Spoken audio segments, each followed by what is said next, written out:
येत्या 4 तारखेला लोकसभेचा निकाल लागणार आहे।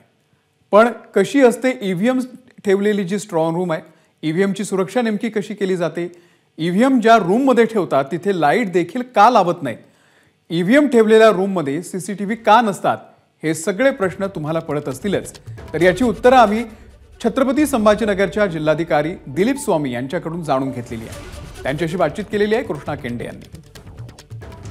नेहमी आपल्याला एक कुतूहल असतं की मतदान यंत्र जी आहेत ते नेमकी कशी सुरक्षित असतात, त्याला कशी सुरक्षा या ठिकाणी तैनात असते, सीसीटीव्ही नेमके कुठे असतात, म्हणजे मतदान यंत्र ठेवले तिथे आतमध्ये असतात की बाहेर असतात, या सगळ्या प्रश्नाची उत्तरं आज एबीपी माझा तुम्हाला देणार आहे। एकूण 6 रूम या ठिकाणी पाहायला मिळतील, म्हणजे 9 या ठिकाणी रूम पाहायला मिळतील, म्हणजे प्रत्येक विधानसभा वाईज या ठिकाणी रूम या ठिकाणी केले गेले।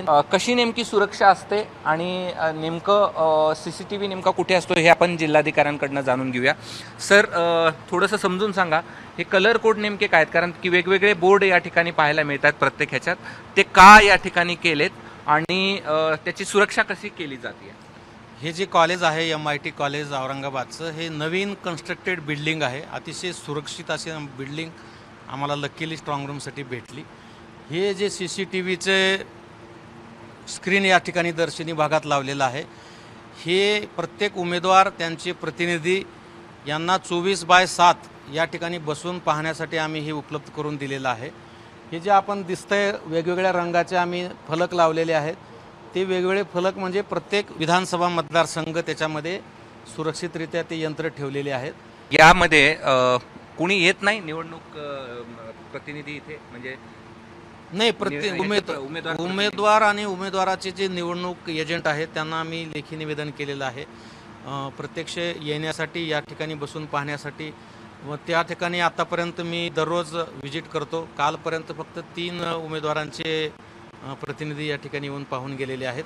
त्यांनी पूर्ण विश्वास आमच्यावर दर्शवलेला आहे, हे आमच्यासाठी समाधानाची बाब आहे। तर सध्या तरी तुम्हाला जे प्रश्न पडलेले असतील की आपण जे मतदान केलेलं आहे ती यंत्र सुरक्षित आहेत का, तर त्याचं उत्तर निश्चित एबीपी माझाच्या या सगळ्या माहितीतून तुम्हाला मिळालं असेल।